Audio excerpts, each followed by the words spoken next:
I get started though, I know that I don't think on the program or on the schedules and stuff like that, it kind of just says like, this is suggested 16 plus or something like that. There's no checking IDs or anything.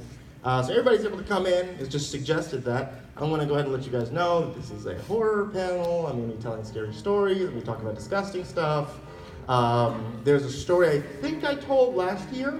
That if you guys, has anybody come see me last year when I did the panel over here? A couple of you guys, cool. Does the word dick blood sound familiar? Yeah, okay. Beautiful. I think I told that one last year. I'm gonna end up telling it again this year. There's a couple other stories that I have I'm gonna end up telling. If you got young ones with you, be aware I'm gonna use strong language like gosh and darn and dick blood. So you might want to take that into account when you're like evaluating, like, should this be something they should be at school? Yes, no, that's fine. So, what I'm going to talk to you guys about, because I don't get to do my writing panel over here anymore, I'm going to talk to you guys a little bit about horror, because I think horror is one of the greatest things. If you guys don't know who I am, I'm Mr. Creepypasta. I tell horror stories on YouTube. I've been telling horror stories for the past 7 years. I've worked with horror writers and things like that, and a whole bunch of other actors. Over the YouTube channel over the years, and it has been a fantastic experience. I've learned a whole lot because I've never been involved with acting or writing or anything before this. One of the things I always like to talk about though, and you guys will notice this a lot in the stories I'm going to tell you tonight, is that horror comes in 3 different forms. Like I think a lot of you guys here, and I'm pretty sure everyone here is going to say this, but I'm like, have you guys ever heard the phrase or ever used the phrase like, oh, I enjoy psychological horror? Yes. Okay, cool. I'm gonna beat that out of you right now because there's no such thing. There's honestly no such thing as a psychological horror. A lot of people like to think of psychological horror as something that's like subtlety that scares me. That's what psychological horror is, as opposed to like purely just disgusting blood and dick blood and stuff like that. However, okay, so Stephen King actually broke down. I'm gonna turn off music for just a second. Okay, Stephen King broke down. What exactly horror is. And he says horror comes in 3 different forms. The first one is called gross out horror. Gross out horror is, if you close your eyes and imagine with me for just a second. You're in a dark room, it's entirely dark, you smell something disgusting. You smell rotting meat, you can feel the heat of something that's humid and wet in front of you, and all of a sudden when the lights come on, you see something that you don't want to see, whether it be gore, a bloody mess, a huge pile of shit. Like, there's something disgusting, and that's considered to be gross out horror. You still have a great amount of anxiety in you that you don't want to see this thing, you don't want to feel this thing, you don't want to, like, feel blood running down your body or anything like that. That's a gross out horror. You don't want to see dick blood. The second type of horror he calls horror, and that's Freddy Krueger style. That's Jason Voorhees, that's Jeff the Killer. That's to say that when you have the lights off, you can hear something there. You can feel something breathing on your face. You can hear the slide of a knife against another piece of metal as it's sharpening. And when the light comes on, there's something supernatural, or there's something evil, or there's something possibly there to kill you, or to kill a protagonist, or something else. Something that can cause you bodily harm. Even like ghosts kind of fall into this same territory. Something that you don't want to see that's able to hurt you. And the final one, this is what we mostly associate saying psychological horror, is called terror. And that's to say that when the lights are off, you can smell something disgusting. You can hear there's something sharpening a knife. You can feel there's breath in the back of your neck. But when the light comes on, there's nothing there at all.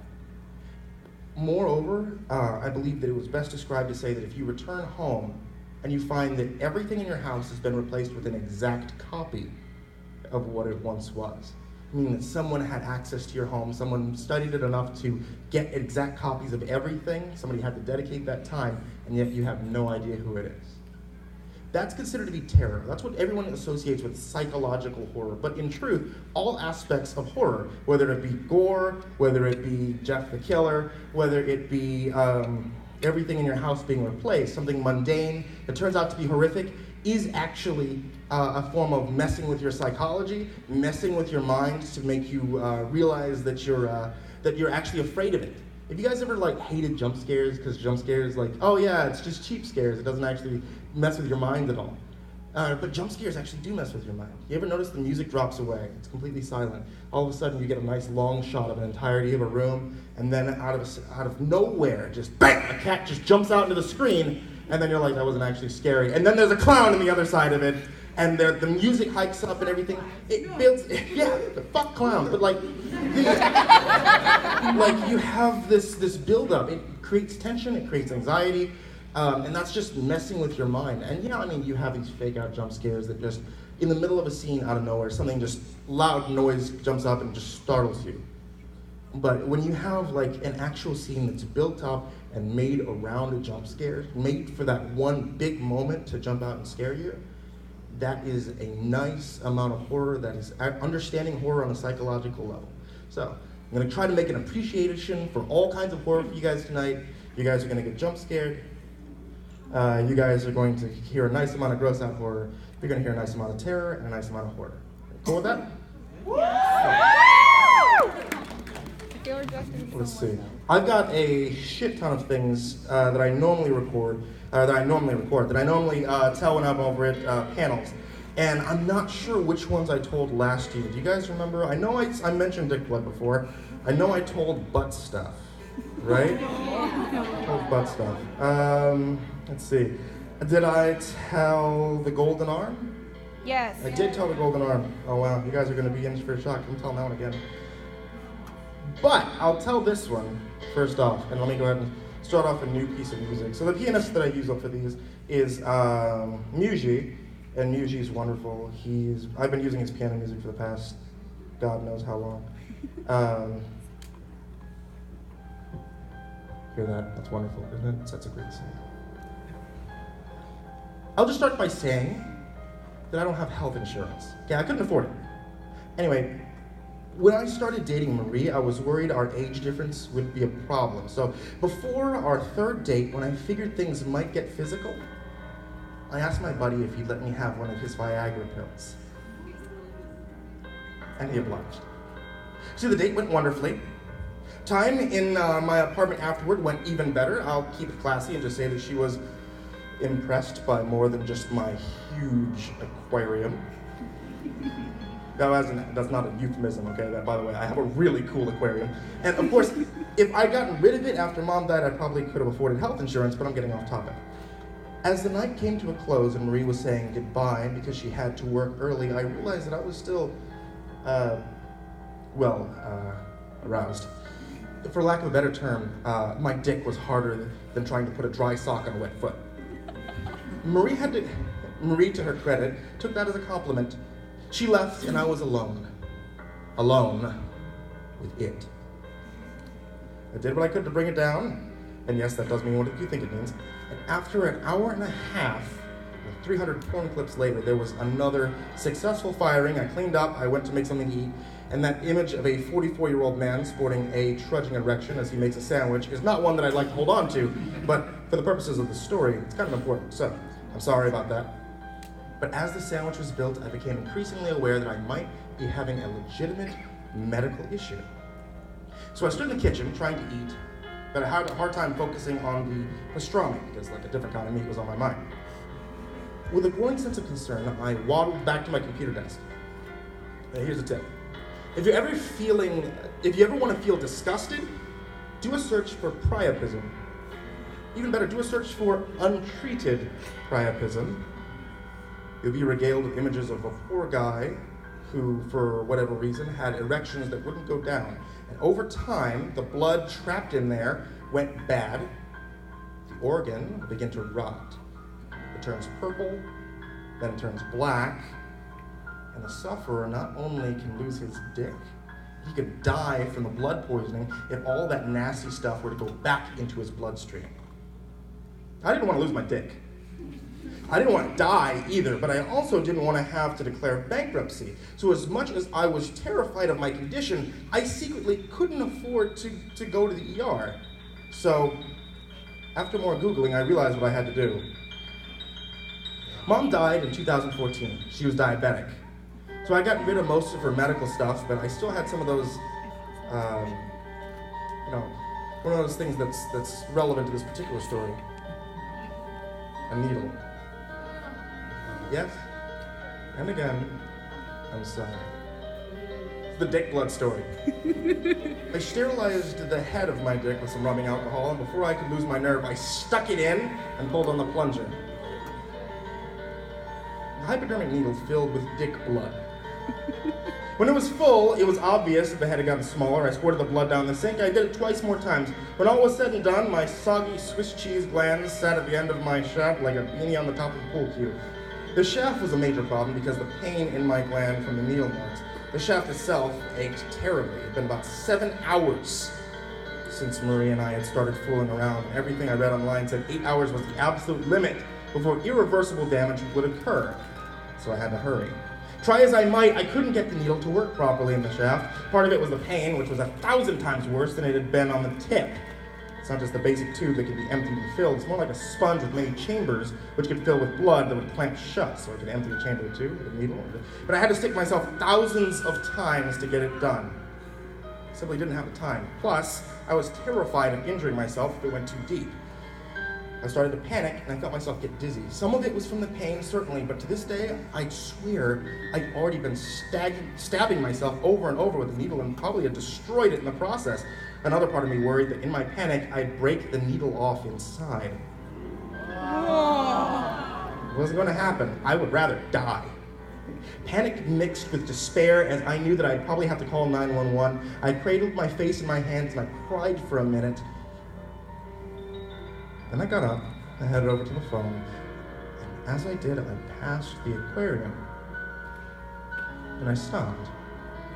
See, the exotic fish stared, no doubt judging me. I didn't care. See, I figured something out, something that in my haze of fear and panic seemed reasonable. Now, a year later, I can barely comprehend how I took the next step.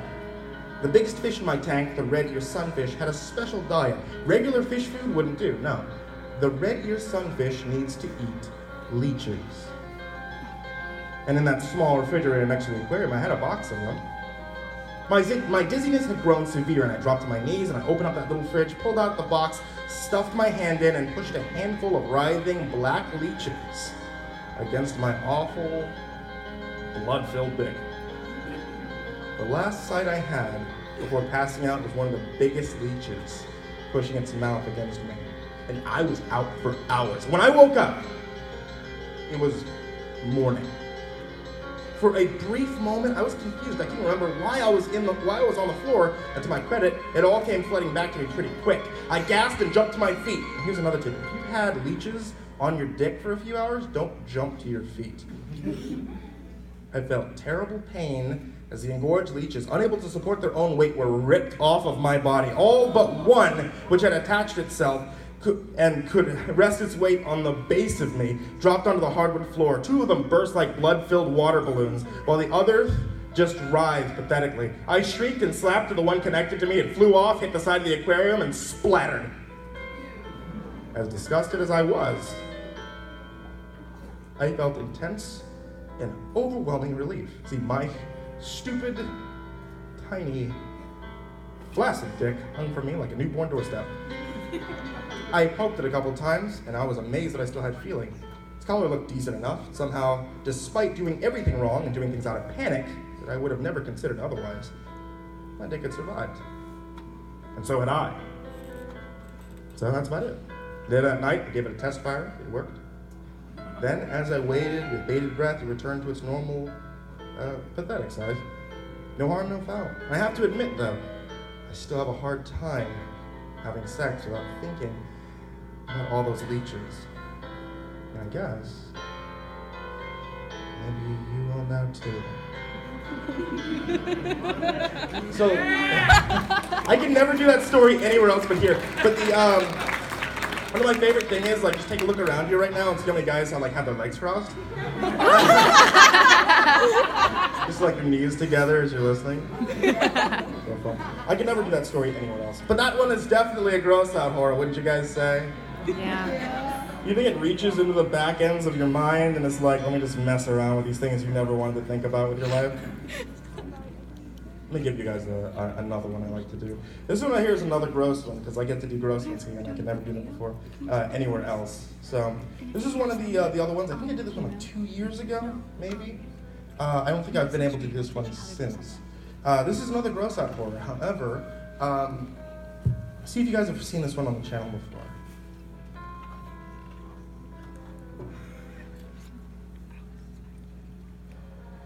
I love symmetry. I'm not sure exactly why, but I've loved it since I was a kid. Most children are messy and forgetful of their things, but not me. So I knew everything had its place, and in my room, everything was right where it belonged. My parents didn't have it. My grandparents didn't have it either. Not a single person in my family had it. I've started referring to it as it because I truly believe it's a thing inside me. A stowaway that shouldn't be there, but lives inside me. It's a need, a desire, a longing to be perfect. Perfect on both sides. As an adult, I'm at the point where I can't live my life normally. I can't keep a job. Women don't stay with me because they can't handle it. Honestly, I don't even care when they leave. They're messy and they make things difficult. They roll over to my side of the bed instead of staying on their own. They leave dishes on one side of the sink but not on the other. I can't work anymore, so when they leave for the day, I have to stay home and fix everything. It's a relief when they leave for good. That feeling, however, never lasts. Eventually it comes back and finds something else that needs fixing. I may be asking why I would seek out relationships to begin with if I can't stand them. Well, it's hard for me to sleep in the exact middle of the bed all night without moving. Other than the relationship problems, my life is pretty much in order. I say pretty much because there's one last issue that must be dealt with. You see, I have what's called heterochromia iridium, or two different colored irises. My right eye was cornflower blue. My left, pale green. Both my parents had cornflower blue eyes. My siblings and cousins as well. My green eye was the broken. It makes me unbalanced. And every time I look at myself in the mirror, it stares right back at me. It's all I think about now. Everything is in its right place except my green little mistake. You know, it didn't hurt at first. When I dug this spoon under my eye. It didn't hurt when I popped it out and it was hanging by my cheek. Was it shock that was keeping the pain away, or was it? I snipped the optic nerve, blotted the warm fluids that were streaming down my face. My vision being cut in half was a strange sensation. What was left of the dangling flesh I placed back in the now empty hole. I bandaged the wound, I rinsed the spoon, and I went to sleep. I woke up happy. I had slept better than I had in years. It was finally done. I was fixed. I got out of bed and I stumbled to the bathroom. My body ached and my head was on fire. I flipped the switch in the bathroom and the light was blinding. I slowly removed the bandage that was soaked with blood and was sticking to my face like tape. Was it? When I looked in that mirror, my stomach turned. See, only then had I realized what I had done to myself, and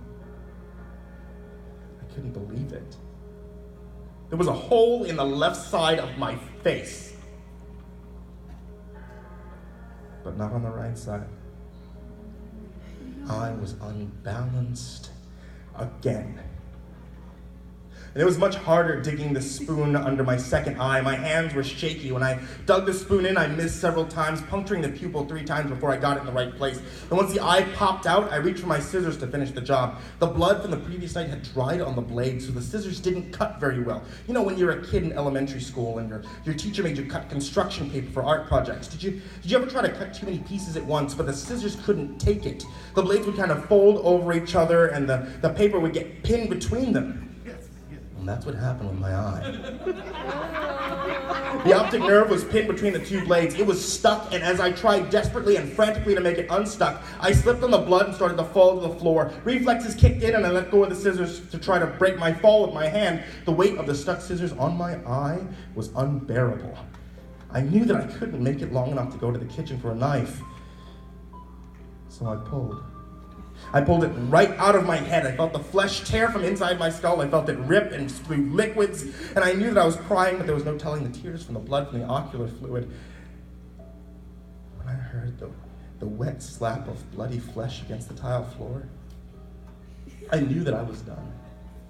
I knew that it was done. I could live my life now without having to see people's awful, messy, uneven lives and the result wash over me. I knew that it would last this time. I'd never felt that way before, never had this much hope.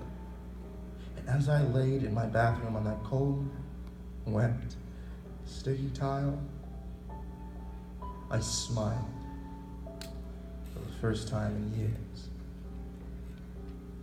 Symmetry. Cool, is that another gross out story you guys think? Yes. Not at all. Okay. Last year, guys who were here last year, did y'all read Charlie the Comedian's Going Places? I did. Okay, cool. Never mind. Fuck that story. Aww. You like that story? Do you want to hear it again? Was it the one with the killer watching someone? No, it's the one about the guy, the comedian. He's in. Hey, fuck it. I'll read it. No! My poor child. Oh my god. So another thing. This con is one of the only ones that let me say fuck. Yeah. Like intentionally. I don't have to like dance around it and then accidentally say it. That happens. Alabama's awesome. Texas doesn't let me do that. Charlie the Comedian is going places. That's the punchline, but I'll be damned if I can figure out a proper setup. What the heck kind of setup can I bring to the table for this? I mean, it's funny. Kind of dark if you think about it. I don't know. Maybe it's too intelligent. I think I should take my name out of the punchline, make it less selfish and more general so people can empathize with it better. The cabbie simply looks at me as I Gatling gun questions at him. He had asked in his broken English what I did for a living in an effort to make small talk, and I think I may have exhausted his linguistic skills already. He just kind of stared forward and didn't respond at all. I was about to ask another when the cab stopped and he spouted the only other words that he clearly knew, which consisted of dollar values for the ride. After plopping some crumpled bills into his hand, I grabbed my one small suitcase from the other seat and I stepped out into the cold, late night air and the loud, annoying sounds of the Los Angeles airport. It had to be almost midnight, and the noise this place was making was like 3 goats and a herd of elephants, mid-coitus, with some excellent reverb. So I stepped through those sliding glass doors, ticket and ID in hand, checked in with one of those amazing little technological wonders, the self-kiosk, and after it yelled at me in several different languages other than English and warbled for about 10 minutes about how I may or may not be Charlie Masterson, it finally vomited out my boarding pass. It was the wonders of the modern world. So hauling my ass to the security check line like I cracked out Miley Cyrus. Wait, actually, would that be redundant? Not only redundant, wouldn't I be running away from security if I was Miley's, whatever. I ran my ass to the TSA check-in and I was greeted with a long line. Ah, the joys of airport security. The chucking of important electronics and private toiletries into little plastic tubs, and as I struck my way into the giant capsule-like detector, they tell me to lift up my arms. I decide to make a couple of devil horns and rock my head out. Okay, look. I bombed in LA, I'm all but broke, so you gotta find the little things to keep yourself smiling, you know what I'm saying? Unfortunately, the machine and the TSA agent didn't quite agree. It beeped, he yelled, and I got dragged into the side screen, and voila, I'm getting the old touchy-touchy and the crotchy-crotchy by an older fat guy. After I will myself with all the powers of self-control not to respond when he asks if I have anything to declare, then I declare that he has bad dandruff and I can see his Sasquatch butt crack. Finally let me go. The delays have given me just enough time to run at top speed to the security gate. Actually, this is the best time. I should have used that Miley Cyrus joke right here. But I ran at top speed just as they were closing the door, and I had just enough time to kind of wiggle around to my aisle seat. Now, I don't know what kind of double-edged sword this was, but in this full flight of jerks, there were 2 empty seats in a row right next to the emergency exit. Hooray! I get to sit unmolested and no one next to me. Damn that if I have the idea that if something were to happen, I have to help out with getting these jerks to safety. I plopped my ass into the seat and I let out a massive sigh. A red-eye flight out of this place and back home to Portland. Charlie the Comedian is going places. After stowing that little suitcase under the seat, I settled into the seat. I wiggle around like a dog with worms trying to scratch his, you gotta unask that last person that's kind of sitting there, I shut my eyes, I exhale a bit, and I re-inhale the plane's air. God, I hate airplane air. Now, it doesn't smell rancid or anything. It's actually the opposite. It smells sterile. Like I'm in the air conditioning system of a hospital. It's not free or roaming, it's pressurized. It's pushed up on you like a big invisible iron lung, filling your lungs with the breath of life, but still smothering you all over. I don't know how other people deal with it, but to me, it's annoying. You know, it's frustrating. It's fucking maddening. I hate it. Fucking hate it. I'm vaguely aware of my cabin mates. They're rustling, they're crying, they're low murmuring, they're snoring. I hear someone come out of the lavatory and he's sniffling and coughing. How can I possibly handle this irritating air? And I'm rustled out of my headspace by a man's voice. "Excuse me," he goes. My eyes go up and I see a middle-aged man in a Hawaiian shirt and jeans. Oh, geez, he's sitting next to me, isn't he? Okay, there goes my one last little bit of silver lining. This asshole. All right, am I gonna get ass or crotch? I ask with a sarcastic smirk. "Excuse me," he says gruffly. I look at the guy and instantly realize I'm not gonna like him. Okay? Hawaiian shirt, jeans, sunglasses on his forehead, sitting on a military cut. He's not exactly ugly, but he's clearly had his face beat the hell out of over his years. It's clear that he's athletic, but he's got this big girth around his shirt. It's like looking at someone's hard-ass retired dad. I don't like him. You know, you're gonna shove your crotch or your ass in my face. I wanna know if I need to get a magnifying glass or a gas mask. I realize my irritation and my predisposition towards him are gutting my mouth. And he's clearly picking up on it based on how he glares down at me without answering. I let out an apology, I retract my legs. Look, sorry man, I'm having a rough day. Because I can't be a comedian in or out of a gig. "And your apology is accepted," he says, as he scoots past me, giving me a face full of ass. At least he didn't fart.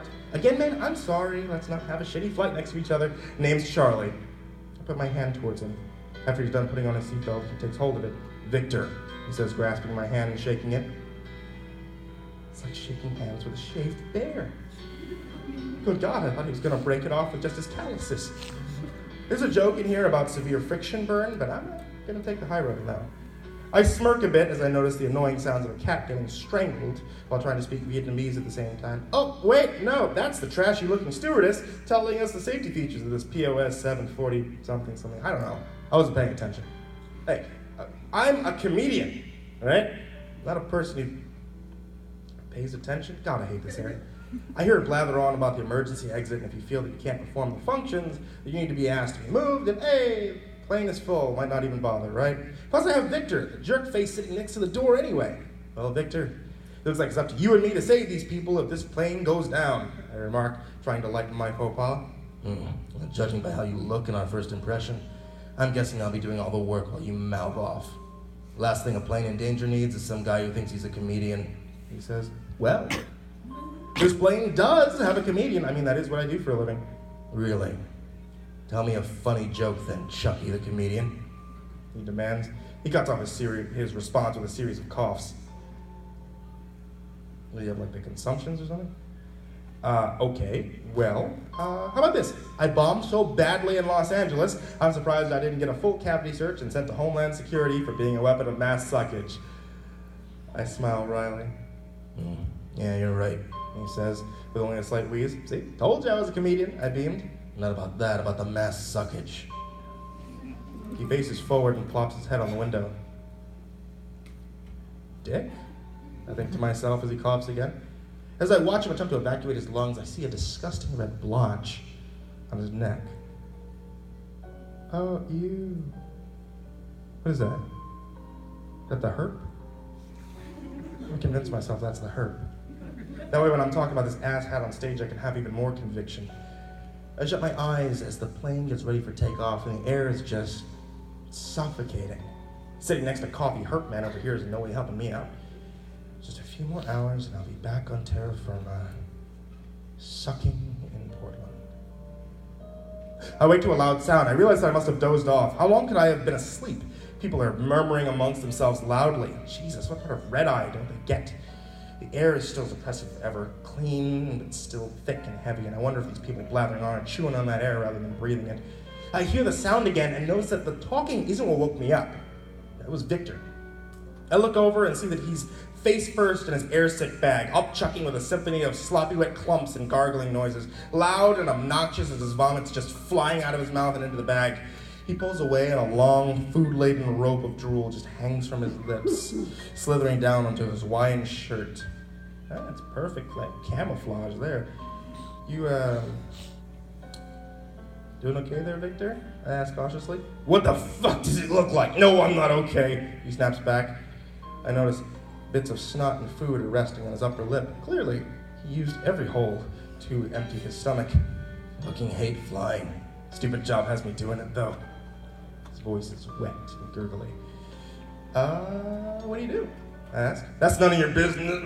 He doesn't even finish the retort when he's back in the bag, letting loose with some serious violence. God, the smell is just terrible. It's like he ate a dead squirrel, then he shit it out, then he ate it again. With some Arby's.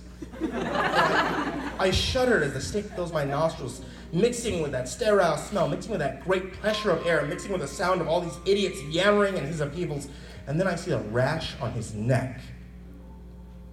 At first it was gross, but now it's sickening. The rash had covered just the side of his neck when I first saw it, but now I see it covered his entire neck and lower jaw, and worse, it was populated with these tiny little pustules, small and white or yellow things that undulated with each of his retchings. I swear at any moment those things could just pop. What the fuck is wrong with him?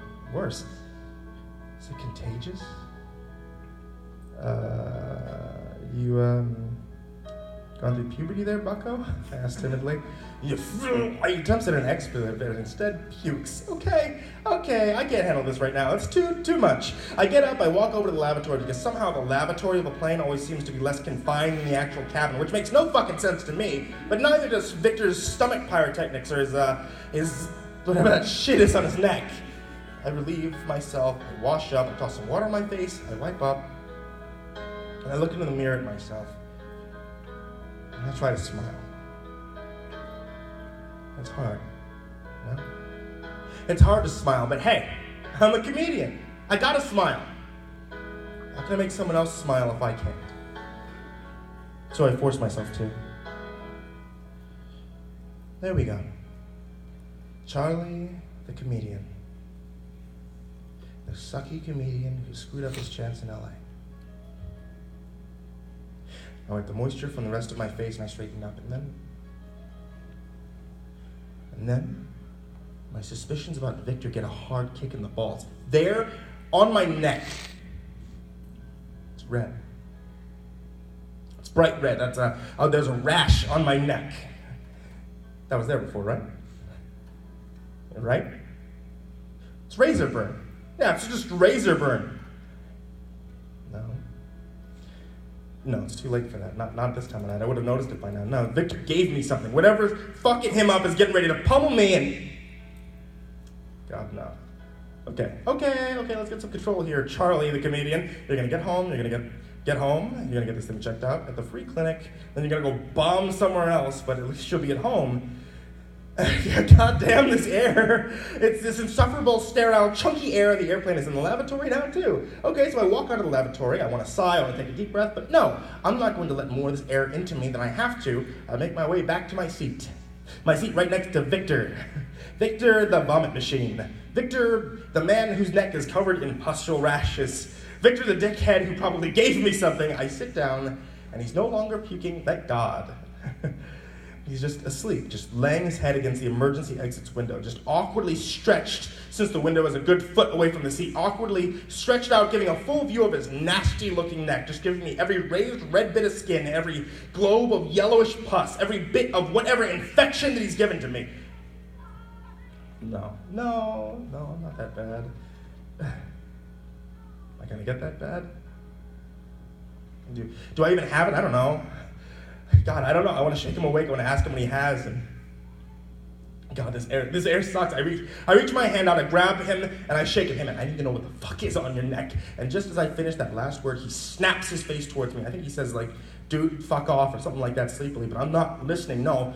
All I'm focused on is that one of those pustules burst open like a water balloon on his neck, squirting a stream of clear fluid mixed with a swirl of cadaverous white pus on the hand that I shook him with, like some sort of defense mechanism. I feel the warm stream slide slowly down my hand, leaving a wet trail on my skin as it aims to fall on the floor, and I lose it. Okay, my hand flies to the sick bag as I feel my throat engorged with the content of my stomach. I feel bile and stomach acid mixed with food fill my mouth and nose as it hurls out of my face into the bag, heaving repeatedly in these sloppy wet clumps, just like Victor. Just like Victor. I pull away from him. I'm devoid of anything. God, I can still smell the air through my own vomit. I mean, how can I smell the air through my own vomit? I look to Victor. He's back asleep already. He didn't even clean that pus wound on his neck. The hole breathes when he breathes, opening and closing as his neck rises and falls when he breathes, just breathing in this goddamn air. How can he be so calm and sleeping when he's clearly diseased? God damn it, I don't know what he's given me. I don't know if I can take another second in this air, this sterile air. What has he given me? What has he infected me with just by sitting next to me? God, how much worse is it going to get now that it's touched me? We're going to end up infecting this entire plane. This sterile, air-ridden plane. I got to get away. There's no place to sit. There's no place to go. The lavatory is filled with the air, too. The cockpit is filled with the air. Below deck is filled with the air. It's pressurized air. It's everywhere. It's circulating this disease of Victor's. It's giving it to everyone. I'm marinating in it. I'm incubating in it. The only safe place is going to end up being outside.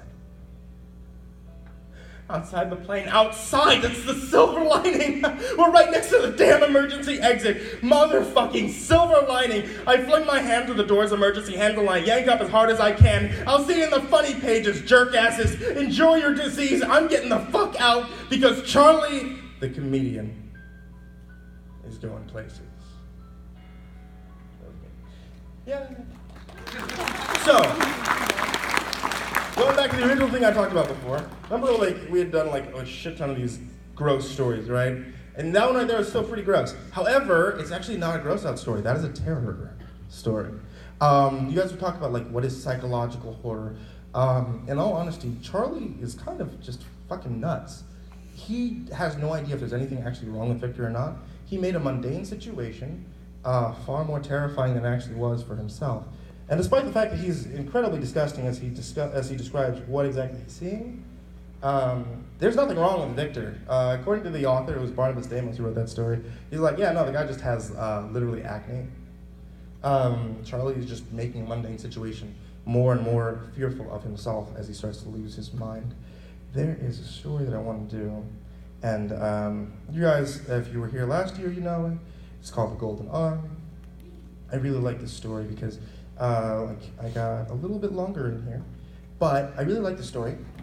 Is it cool if I walk around? Is that gonna break it? No? Okay, cool.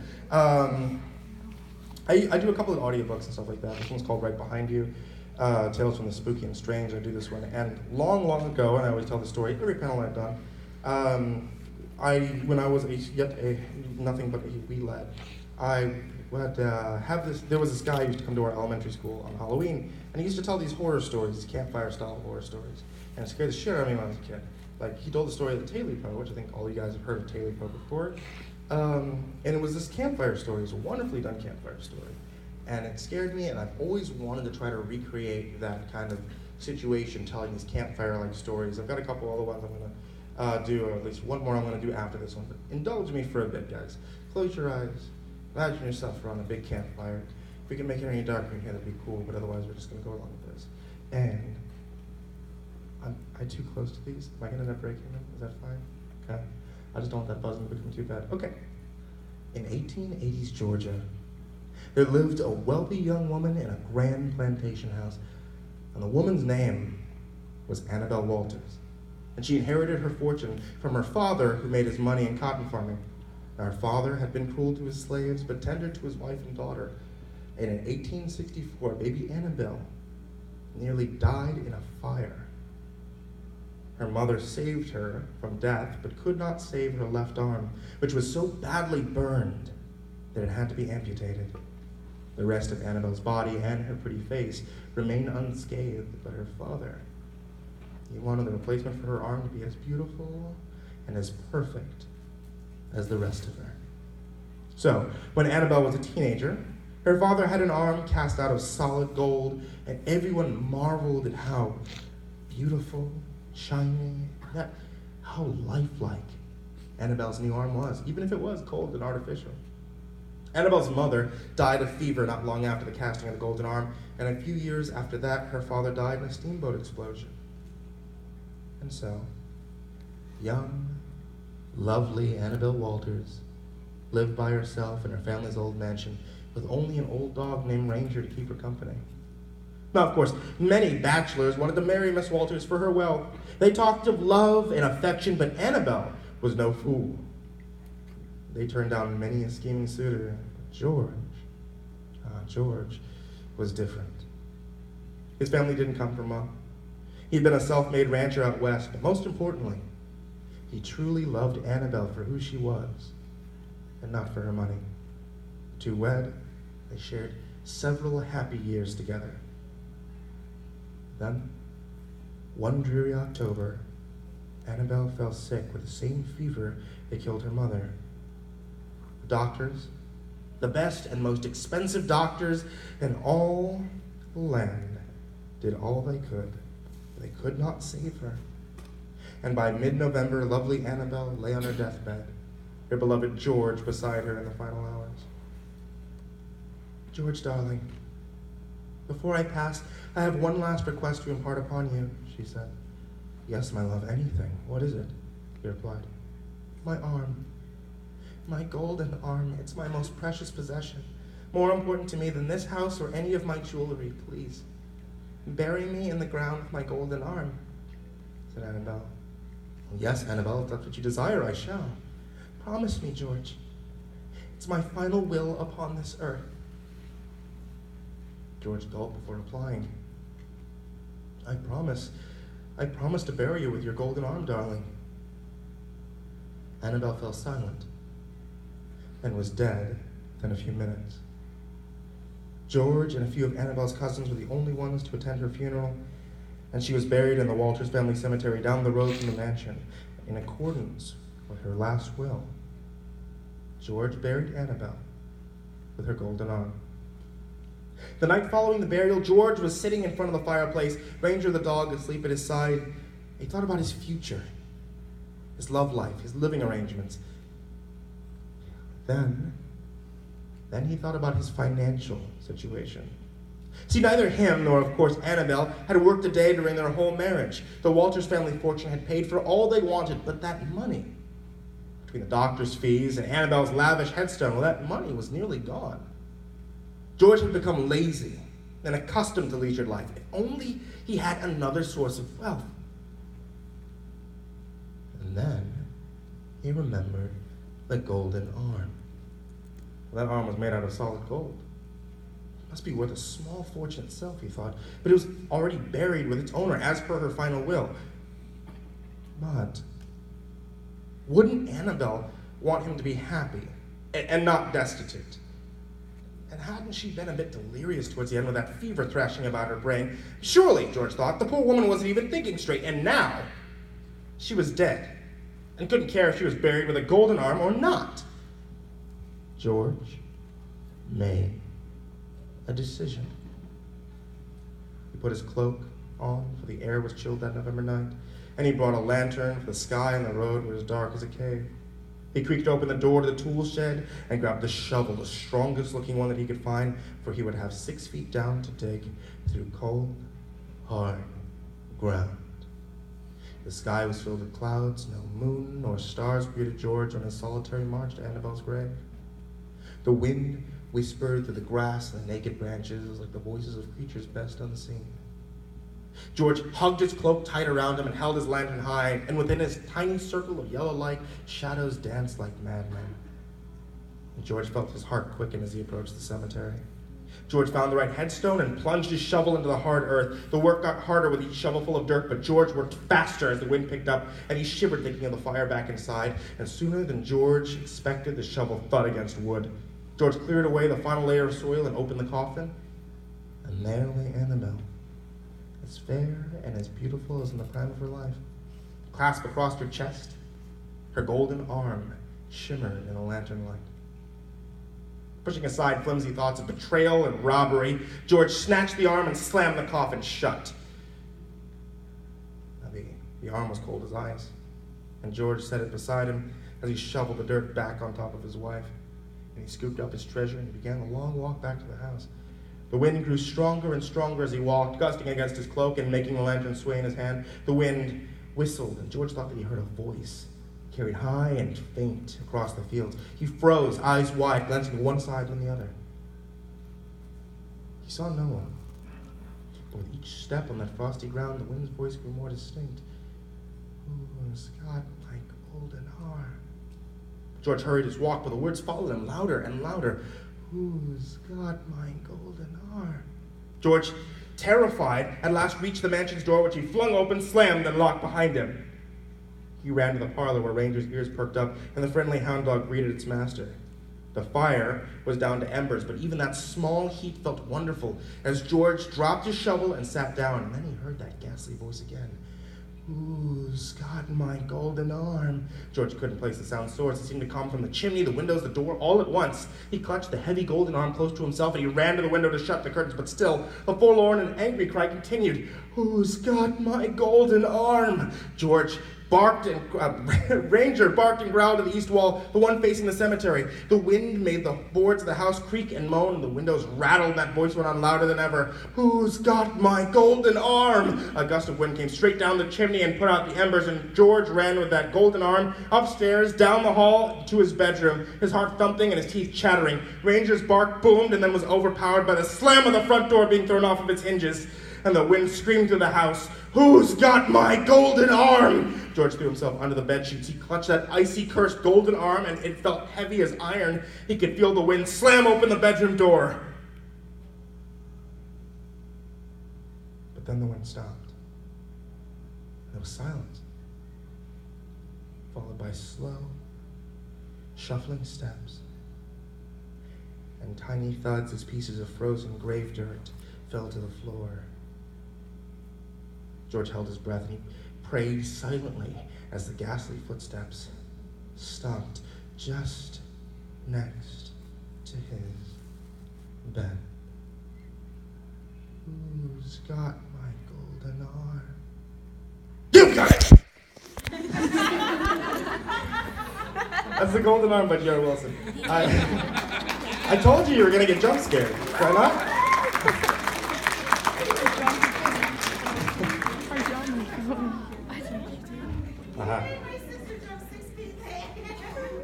That's good. I love it. What are we at? What's the time? I have one last one I'm going to do. Cool. Is that cool if I do one last one? I didn't see the time. Okay. I assume that's a thumbs up. Yes. Cool. One last one I'm going to do. This is another one I don't get to do very many of them, but I think I did this last year. It's one of my favorite fucking stories, though. Here's the thing, though. We got a chance to see tonight all different kinds of horror. One of them is gross out. The other one, I told you guys, was terror, right? That was Charlie the comedian, a mundane situation that for some reason becomes scary based off of the perspective of one of the characters. And the last one, the golden arm, is what Stephen King calls horror.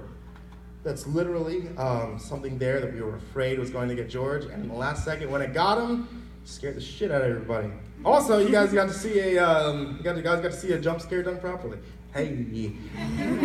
This one, however, it's called Thoughts of a Modest Murder, and it fits none of them. She's making her way to the bathroom. It won't be long now before I have my first kill. Oh, this is so exciting. And just like I planned, I stand here in the shower with my knife ready and drawn, and when she pulls back the curtain, well, it'll be curtains for her. I made it funny. Ah, here she is. I'm just gonna take a little peek so I can get the perfect position to pounce. Oh, well, isn't this a treat? She's undressing in front of me. Yes, darling, daddy likes. Slide out of those jeans, why don't you? Look at that bottom, a very sexy rump if I do say so myself. gonna enjoy running my knife through you, honey. Okay, time to get ready. She's approaching the shower now. Here she comes. Oh. She's sitting on the toilet. I wish I could give her some privacy, but this is kind of a unique situation. I guess everything will be fine just as long as, oh God. Is she taking, oh, she is. I'm afraid this is terribly embarrassing. Lord, it stinks in here. I honestly didn't know that the human body was capable of creating a stench so foul. What the hell did she have for lunch today? It's like 3-week-old cat food that's been left in a dumpster behind a sushi restaurant.